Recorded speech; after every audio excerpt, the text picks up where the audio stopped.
Nous te disons grandement merci Seigneur Jésus. Tu es Seigneur miséricordieux. Tu es notre maître, tu es notre protecteur. Merci de nous avoir protégés Seigneur. Merci de nous avoir accordé ta grâce afin que nous puissions encore une fois de plus nous retrouver dans cet endroit. Nous croyons être dans ta présence Seigneur Jésus. Tu nous as toujours dit que une fois que tu es en train de proclamer tes oracles, il nous suffit d'être au sommet de la montagne pour pouvoir entendre ta voix comme ce fut le cas de Moïse.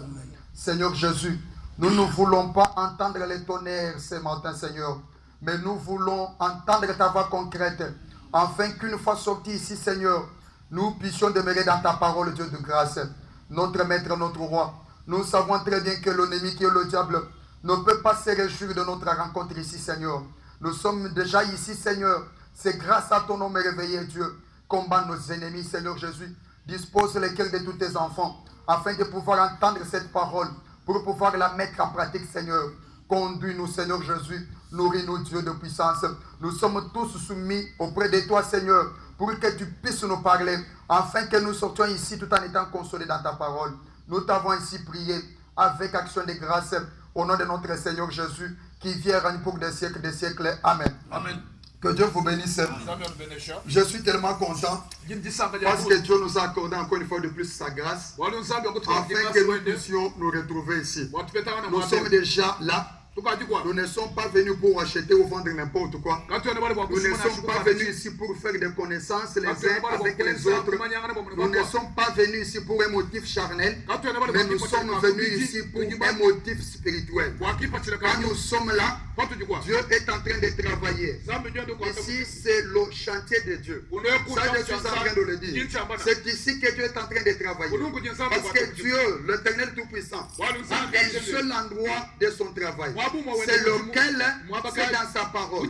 Parce que c'est sa parole, bien entendu, qui est en train de nous façonner. C'est cette parole-là qui nous donne sa forme déterminée. Maintenant, une fois déjà ici, je vous prierai afin de ne pas être complaisant, afin de ne pas avoir un autre motif. Vous savez que c'est pour la vie éternelle. Je suis convaincu que celui qui est venu ici, tout en étant disposé, sera consolé par l'Éternel lui-même. Que Dieu vous bénisse. Maintenant, j'aimerais d'abord dire ceci. D'abord, des petits communiqués. J'avais d'abord préféré les écrire même sur un bout de papier. Parce que je peux oublier. Mais je veux aussi partir comme ça. Je voulais dire ceci. Après la prière d'aujourd'hui, à partir de 16h30, tous les frères de la commune de Lukonga, nous devons prier chez Maman Fidèle de l'autre côté de Lumumbadoua. Je serai disponible. C'est-à-dire à partir de 16h30. Tous les frères de Lukonga ainsi que toutes les sœurs. Nous allons nous retrouver à partir de 16h30 chez Maman Fidèle de l'autre côté de Lumumbadoua. Maintenant la journée de demain, nous n'allons pas manger. C'est-à-dire déjà le matin jusque le mardi. On ne va pas manger, c'est-à-dire nous allons manger ou soit boire seulement les mardis. Maintenant, toute la journée de demain, nous tous les enfants de Dieu, nous devons prendre seulement de l'eau. Nous allons prier. Nous savons très bien que nous sommes menacés par le diable. Maintenant, demain là, ça sera le lundi. Demain, le lundi. À partir de 9h, toutes les sœurs ainsi que le frère qui seront disponibles, vous allez prier chez Papa Joe, de l'autre côté du quartier hôpital. C'est comme ça que j'étais en train de parler. Vous allez faire un effort afin de pouvoir vous retrouver chez Papa Joe à partir de 9h afin de pouvoir prier là-bas. Je pourrais déléguer quelqu'un qui viendra pour pouvoir modérer la prière. Ça c'est pour demain à partir de 9h. Maintenant la nuit du lundi, comme ce sont des prières d'une seule journée, vous allez vous retrouver dans les sites que je vais préciser ici. C'est-à-dire les frères de Kananga 2, les frères de l'autre côté de Asda, ainsi que le village qui est après Asda là. Je ne sais pas si c'est quel village. Village Kanyoka. Donc vous allez vous retrouver chez Papa Benoît. De l'autre côté du quartier Asda, il y a une avenue qui suit l'avenue de la route Kanyokala. Donc vous pouvez vous informer même chez Papa Jean Chimé, on va vous indiquer l'endroit. C'est-à-dire Asda, Kanyuka, Kananga 2. Vous allez vous retrouver là-bas. Chez Papa Benoît. Maintenant, ceux qui sont à Kamaï, une autre partie de Télécom. Donc, le quartier Nganza, Jamba, de l'autre côté ici. Vous allez vous retrouver chez Papa Dio la nuit. Chez Papa Dio la nuit.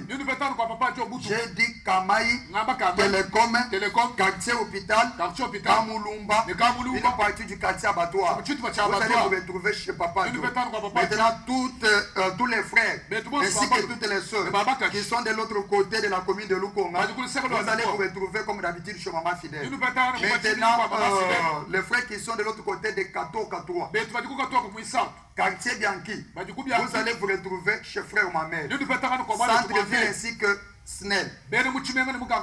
Ainsi qu'une autre partie de la commune de Nganza. Nganza de ce côté ici. Parce qu'on me dit qu'il y a Nganza si c'est nord, Nganza si c'est sud. Je ne sais pas comment le préciser. Donc les gens de Nganza qui peuvent emprunter cette direction directement, quartier Snell, ainsi que le centre-ville, vous allez vous retrouver chez le prédicateur Trio. Maintenant, une autre partie de Nganza pourra aussi se rendre chez Frère Mohamed. Dans ce sens-là. Maintenant, j'ai déjà parlé du quartier Katoka. Maintenant, Katoka premier, ainsi que Katoka deuxième. Vous allez vous retrouver chez Papa Olivier plutôt. Ainsi que le quartier Kapanda, si c'est Benamukangala, là-bas, ainsi qu'une partie des déchets de ce côté. Donc, des avenues qui sont tout près de la principale route. Avenue, si c'est Loulou ici. Vous allez vous retrouver chez Papa Olivier. Maintenant, une autre partie du quartier de la commune d'Endesha, vous allez vous retrouver chez Papa Théo, ainsi que le quartier Kamila. Je crois avoir prescrit les sites de prière. Je n'ai pas précisé les prières de l'autre côté de Kanangade. Là-bas, il n'y a pas de sites. Il n'y a pas de sites dans la commune de Nganza. Ceux qui sont dans ce quartier-là, il y avait aussi des sites par-ci, par-là. Vous devez quitter là-bas pour vous rendre dans les lieux que j'ai précisés. Là, c'était pour la prière. Et puis finalement, Papa Maraï vous a tous dit merci de la façon dont vous avez compati avec lui dans le deuil qu'il avait trouvé concernant son fils. Donc vous lui avez rendu visite. Il vous a dit totalement merci. Même moi aussi, je n'avais pas remarqué devant la mobilisation, mais j'ai compris que le frère était là, le frère était parti consoler leur frère bien-aimé. Du reste, que le Dieu Tout-Puissant puisse vous bénir. Je vais juste entonner un petit cantique avant d'entrer dans les grandes lignes.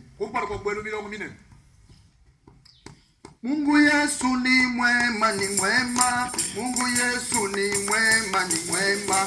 Mungu Yesu ni mwema, ni mwema. Ni mwema sana, ni mwema. Mungu Yesu ni mwema. Kwa mapendo ni mwema. Yesu wangu ni mwema, ni mwema. Ni mwema sana. Oh, wa mapendo ni mwema. Wa baraka ni mwema. Mungu Yesu ni mwema.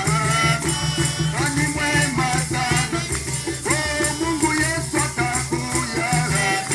Atakuya, tutaenda. Tutaenda kufurahi, ni mwema.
miséricordieux, Seigneur. Tu es le maître de tout. C'est toi le possesseur. C'est toi le bénisseur. C'est toi qui donnes tout ce que nous possédons, Seigneur. C'est toi qui peux changer, Seigneur Jésus-Christ. C'est que l'homme de cette terre est en train de sous-estimer, Seigneur Jésus. Tu dois lui donner la valeur, Seigneur Jésus. Et tu dois élever Dieu de puissance. Et c'est là dans ton temps, Dieu de grâce. Je suis convaincu de ta présence ici, Seigneur. Tu es là, Dieu de gloire. Tu es là, Seigneur Jésus-Christ. Je descends dans ces lieux, Seigneur Jésus. Je suis en train de les confirmer, tout au Dieu. Parce que c'est ta parole. Partout nous devons nous retrouver à deux ou à trois en ton nom, Seigneur. Tu dois être au milieu de nous, Seigneur Jésus. Je crois très bien qu'il y a ceux-là qui sont venus ici pour pouvoir manger, Seigneur Jésus. Je te prierai afin que tu puisses les nourrir. Que tous tes enfants qui sont venus ici avec un cœur gros puissent sortir ici tout en étant consolés dans ta parole. Je t'ai ainsi prié avec action de grâce au nom de notre Seigneur Jésus qui vient règne pour des siècles. Amen. Amen. Que Dieu vous bénisse. Vous savez une chose, je dois l'avoir dit. Dieu m'a dit une chose. Il m'a dit que tu sais mon fils, je dois te dire ceci. Les actes du Saint-Esprit dans les apôtres n'ont pas encore pris fin. Ces actes-là vont prendre fin après l'enlèvement. Que Dieu vous bénisse. C'est-à-dire, chacun de vous est en train d'écrire son histoire. Il y a ceux qui avaient rédigé la Bible. Ils ne sont pas encore là. S'ils étaient vivants, vous devez encore prendre ce que vous faites là-bas et puis les mettre encore dans la Bible. Que Dieu vous bénisse.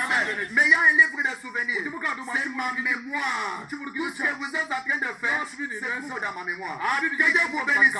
L'histoire écrite avec Dieu. Nous sommes en train de rédiger. Ça, vous le savez. Vous savez que ce sont les actes du Saint-Esprit dans les apôtres. Et non les actes des apôtres. Mais plutôt les actes du Saint-Esprit.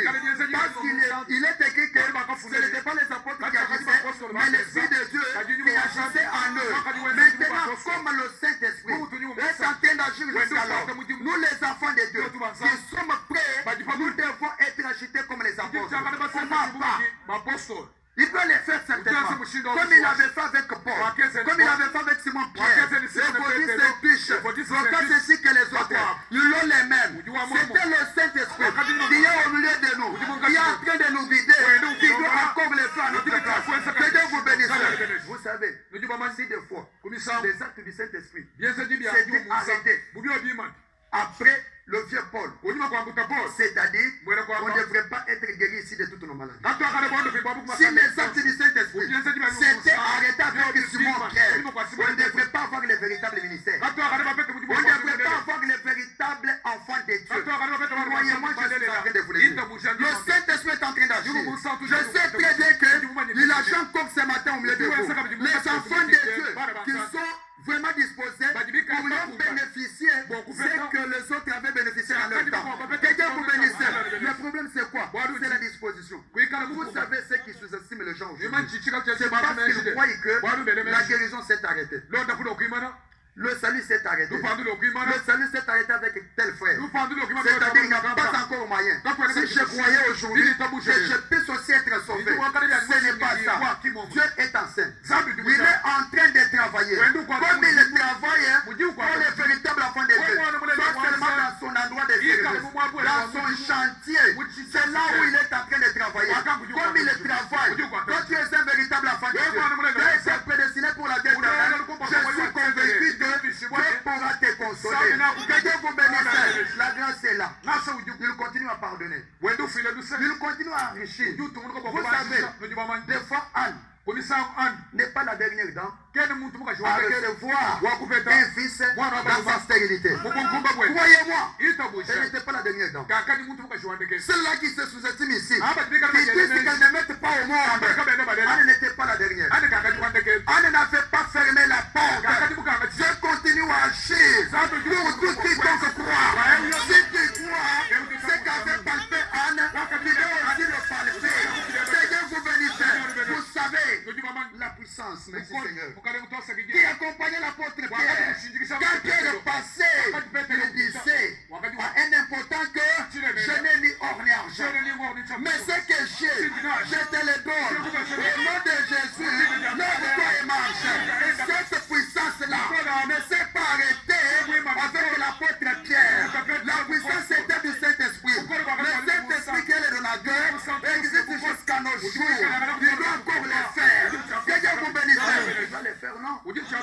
La grâce coule encore.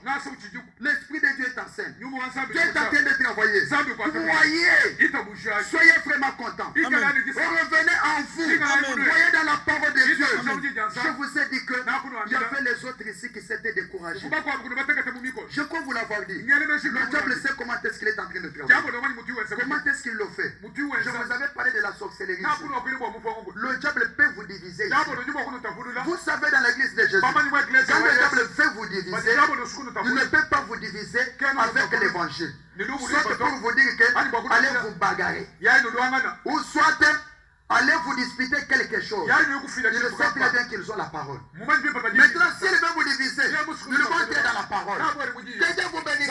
Ils vont vous donner les interprétations particulières. Maintenant, quand quelqu'un interprète la parole de sa façon, l'autre aussi de sa manière, c'est alors que les diables vont vous arrêter et puis vous diviser. Vous êtes quel type de frère? Avec plusieurs opinions. J'aimerais relever quelques-unes. Vous savez, il y avait un moment dont Frère Rudy avait travaillé. Dans ses prédications, il y avait aussi des points forts. Donc il fallait le Saint-Esprit pour pouvoir les expliquer. Maintenant, ces points forts-là ne sont pas donnés à un frère de pouvoir les interpréter. Le Saint-Esprit est là. Kapamwe est là. Wakadi est là. Ce sont eux qui sont habilités d'expliquer ces points-là. Que Dieu vous bénisse. Ne recevez pas un frère. Il va vous dire, ce sont là les divisions. Les œuvres du serpent qui vont venir auprès de vous pour vous dire, écoutez ce que frère le dit. Ceci signifiait quelque chose. Ça signifiait ça, ça signifiait cela. Ne recevez pas un tel homme. Il est agité par un esprit du serpent. Jamais l'homme à ce sujet-là. Il n'y a aucun frère, aucune sœur qui est habilité d'expliquer ce que frère le dit avait expliqué autrefois. Si ce n'est que le prédicateur de Dieu. Que Dieu vous bénisse. Le Saint-Esprit est là dans sa grâce. Il n'est pas parti avec l'onction. Le Saint-Esprit est là. L'esprit qu'il avait aussi eu. L'esprit qu'avait aussi l'apôtre Paul. Vous savez, les actes des apôtres, si les actes des apôtres avaient pris fin au chapitre 28, verset 31, parce que c'est le dernier chapitre des actes des apôtres. Ça ne se termine pas par là. Ça continue.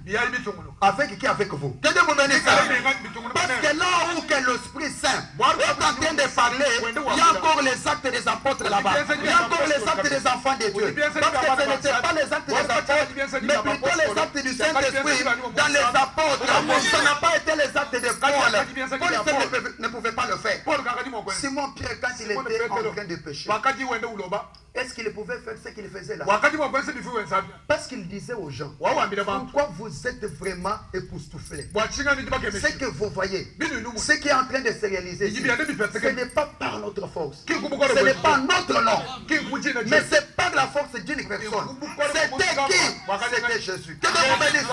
Maintenant Jésus là est en train d'agir avec son esprit. Comment est-ce que vous pouvez arrêter l'opération des œuvres du Saint-Esprit? Comment est-ce que vous pouvez arrêter les dons? Il faut prendre Dieu. Craignez Dieu. Ça, je suis en train de vous le dire. Vous le savez. C'est pour vous mobiliser. C'est pour vous pousser à croire dans la parole. Un véritable enfant de Dieu. Le diable ne peut pas avoir la prise sur toi. J'ai dit à un frère là, qui était éprouvé. Nous connaissons. Les enfants de Dieu connaissent comment est-ce que les autres sont en train de réagir par rapport à l'évangile. Je lui ai dit que ne t'en fais pas.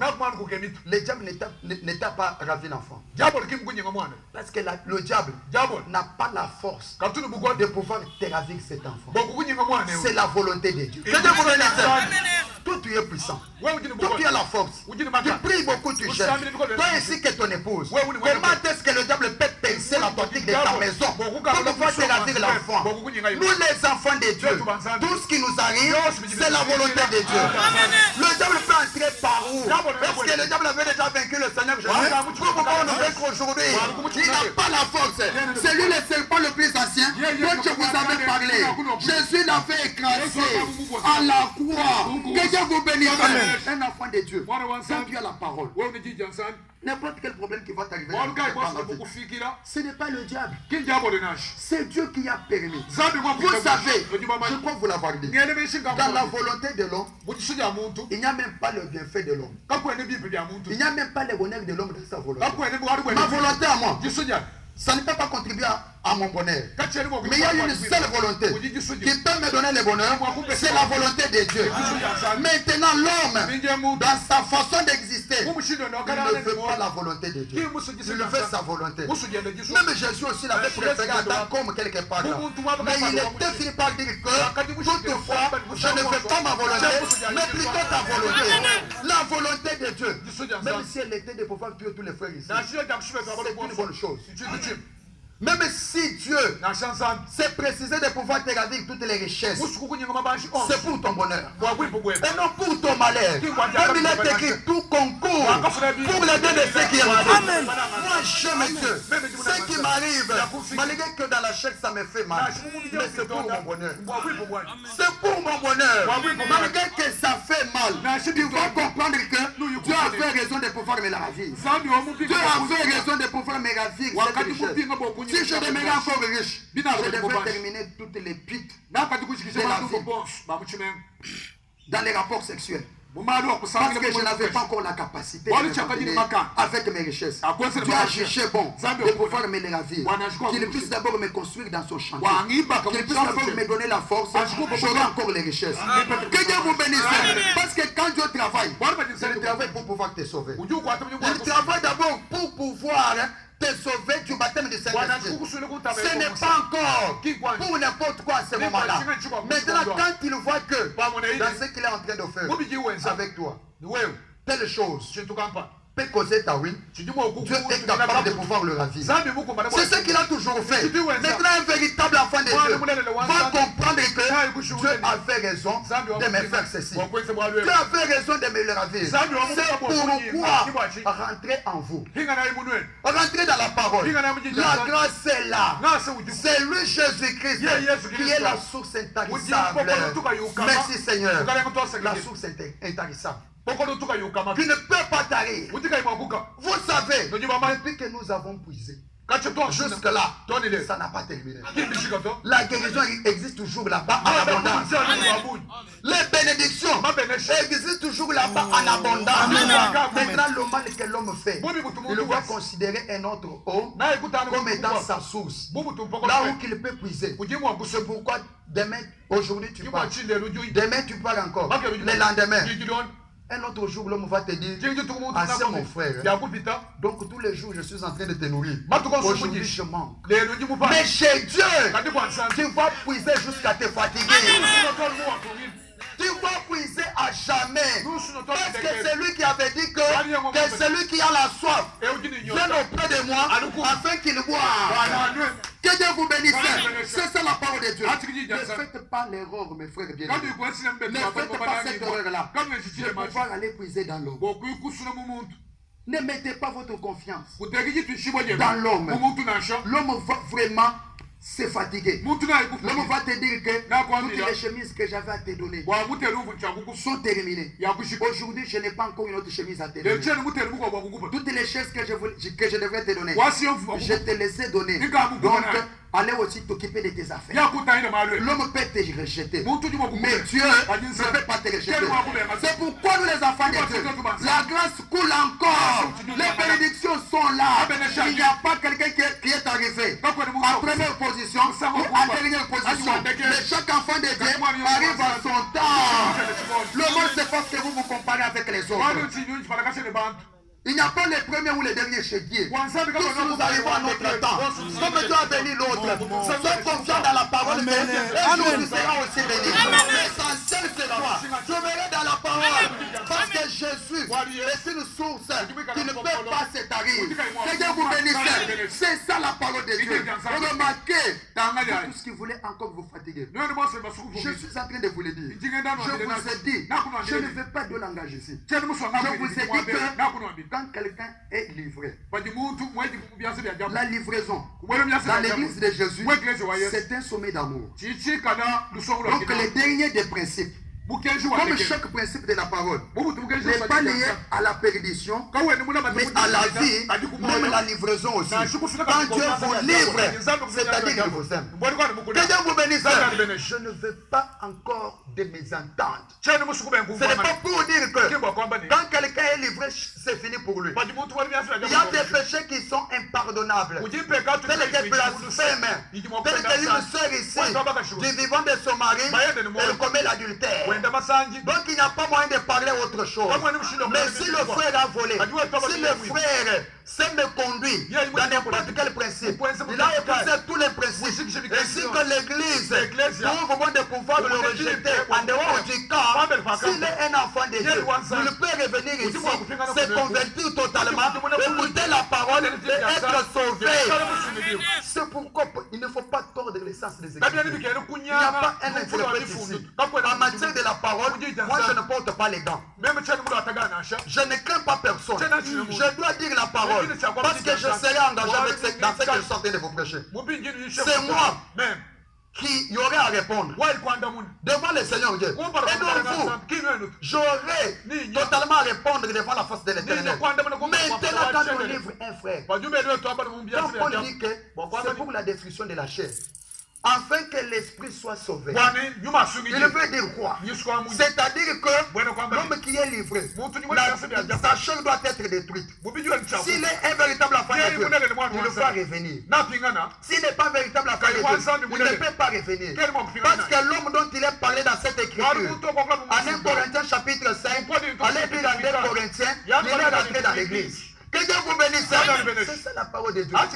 Il ne faut pas mettre, je vous ai toujours dit que un croyant dans l'église de Jésus, il ne peut pas mettre un point final dans ce qui concerne le salut d'un autre. Comment est-ce que tu peux mettre un point final? Comme si c'est toi quand tu as cru, tu as pris la foi, tu as pris la grâce, tu as mis dans ta poche. J'ai dit ce matin que la grâce coule encore. Tu es qui? Moi je suis qui? Écoutez-moi très bien. C'est ça la parole de Dieu. Je ne fais pas encore des isanies. Que le peuple se retrouve pour partager de ce qui concerne la parole de Dieu. Je vous dis que la grâce coule encore. C'est pour toi qui as la sorcellerie ce matin. C'est pour toi qui as l'esprit de vol. C'est pour toi qui as l'esprit de la prostitution. Je suis en train de te dire que la grâce est là. Le sang se trouve encore sur l'autel. Répands-toi, Dieu va te recevoir. Il est miséricordieux. Il ne se laisse pas de pouvoir pardonner nos péchés. Il nous pardonne. Reviens à Jésus.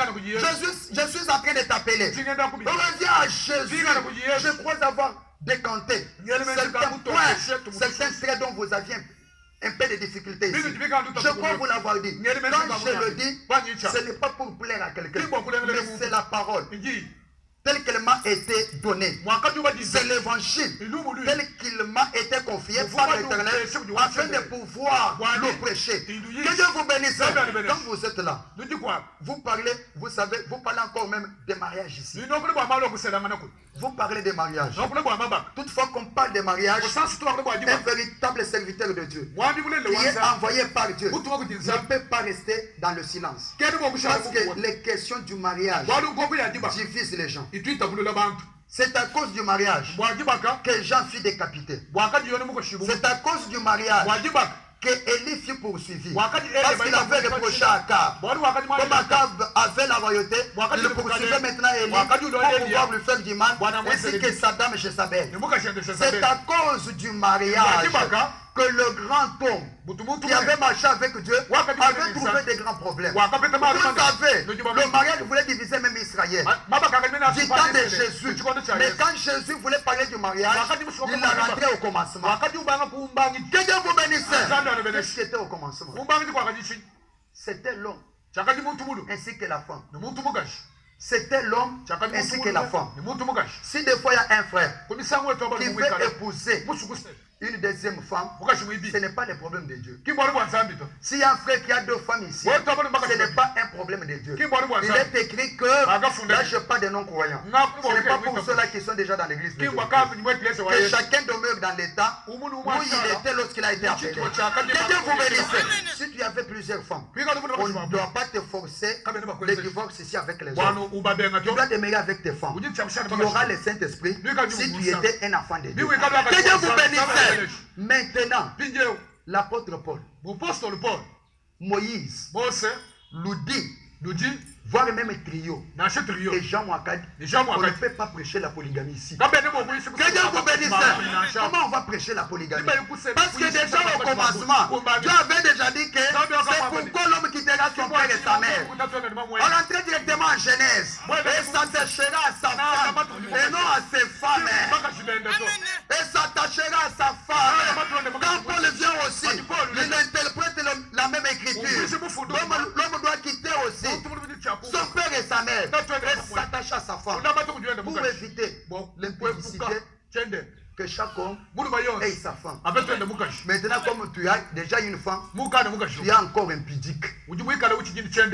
Tu veux encore d'autres sexes. Tu as déjà une sœur à la maison. Tu veux encore d'autres sexes. Et puis tu viens ici, le prédicateur de Dieu qui prêche et qui condamne la prostitution, t'encourage encore pour aller épouser une autre femme, pour que tu sois rassasié dans ta sexualité. Je ne peux pas le faire. Ça, je vous l'ai dit. Nous vous prêchons la soumission. Vous les seuls qui êtes ici. Vous savez, quand on parle de la réconciliation, ce sont des points difficiles. C'est ça même l'enseignement que je suis en train de vous enseigner. Parce que je ne veux pas des interprétations ici. Quand la femme s'est séparée de son mari, quand on parle de la réconciliation, ce n'est pas une chose facile. C'est pour vous dire, vous qui êtes en mariage, si tu vas quitter pour partir chez toi, pour rentrer chez ton frère, ça sera difficile. Que Dieu vous bénisse. La réconciliation. Si je dis que je dois me réconcilier avec Thomas, c'est-à-dire que s'il y avait des points qui me divisaient avec Thomas, je dois les régler. Donc il n'y a pas encore un autre problème. On se réconcilie maintenant. Que Dieu vous bénisse. Si tu étais parti chez toi, parce que les frères ne te donnaient pas l'argent. Si tu étais parti chez toi, parce que le frère te reprochait des vols, et que tu es parti, tu dois nous prouver que tu ne voles plus. Pour que tu fasses la réconciliation, on va se réconcilier comment? Je prends l'église qui est l'épouse de Jésus. Jésus qui est notre époux. Si tu as péché, c'est que Jésus t'a rejeté. Pour revenir à Jésus, il faut te repentir, non? Être convaincu que tu ne voles pas encore. Là, tu seras réconcilié. C'est ça même le véritable ministère dans l'église de Jésus. Ce sont là les morceaux durs. Si tu étais chez toi, tu te disais que oh, j'ai des problèmes, je dois partir chez nous. Si ton frère ne veut pas pratiquer la parole de Dieu, pendant que tu ne t'es pas encore repenti convenablement et qu'il va encore te récupérer chez lui, c'est son problème. Et non l'église de Jésus. Ce n'est pas le... Il faut garder vos mariages. Tu quittes directement chez ton mari pour un seul motif, pour prouver que je dois aller quelque part, j'ai un chez nous qui est favorable, là-bas j'ai souffert. Ça va, on n'a pas un problème. Mais la réconciliation t'attend. La réconciliation t'attend. Si tu étais parti pour un tel motif, ton frère doit être convaincu que tu as changé totalement. Ce n'est pas rentrer pour nous dire que j'ai changé. Ce n'est pas ça la réconciliation. La réconciliation, c'est une attente. Si aujourd'hui, on peut dire que la majorité présidentielle ainsi que l'opposition